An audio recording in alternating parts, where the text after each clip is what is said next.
আমাকে বাবা বলে ডাকবি না রূপা, আজ থেকে তোর সাথে আমার আর কোনো সম্পর্ক নেই। রূপা এবং কৃষ্ণের সম্পর্কের কথা জানতে পেরে রূপার সাথে সমস্ত সম্পর্ক শেষ করলো সূর্য। হ্যাঁ বন্ধুরা, আমরা এমনটাই দেখতে পাবো অনুরাগের ছোঁয়া ধারাবাহিকের আজকের পর্বে।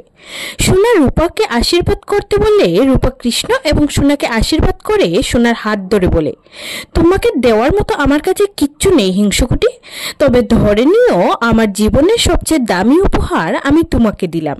এদিকে লাবণ্যের মনে পড়ে আগের দিন কৃষ্ণকে একটা চিঠি দিয়ে বলেছিল রূপার হাতে তুলে দিতে। মনে পড়তেই সঙ্গে সঙ্গে চিঠিটা আনতে নিজের ঘরে ছুটে যায় লাবণ্য। এদিকে সিঁড়ির মধ্যে গেটটা খুলে রাইয়ের গায়ে পড়ে যাচ্ছিল, যা দেখে কৃষ্ণ ছুটে গিয়ে ওকে বাঁচায়। তারপর রাইকে জড়িয়ে ধরে বলে, রাই তোমার কোথাও লাগেনি তো? আমি থাকতে তোমার কোনো বিপদ হতে দেব না।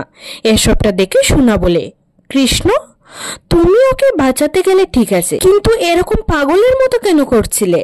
তখন লাবণ্য এসে বলে, কারণ কৃষ্ণ দাদা পাকা দিদিকে আই লাভ ইউ করে বলেই চিঠিটা দেখিয়ে বলে, এটা কৃষ্ণ দাদা পাকা দিদিকে দিতে বলেছিল, আমি তো এটা দিতে ভুলেই গেছিলাম, এটা আই লাভ ইউ চিঠি।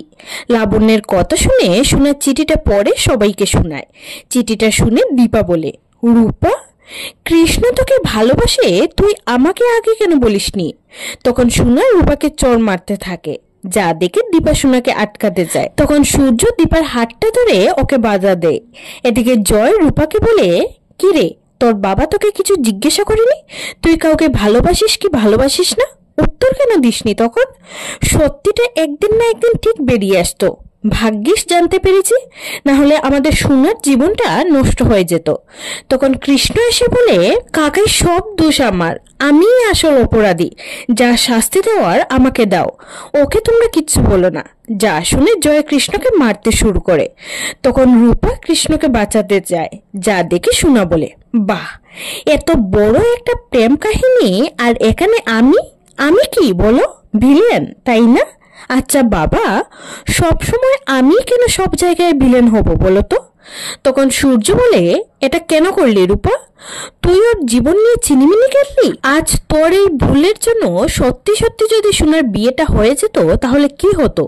ওর জীবনটাই তো শেষ হয়ে যেত, আর বাবা হয়ে এটা কি আমি মেনে নিতে পারতাম? এদিকে রূপা বলে, সোনা ওকে ভালোবেসে জেনে আমি কি করতাম বলো? আমি বুঝতে পারিনি যে সোনার আমি একই মানুষকে পছন্দ করি।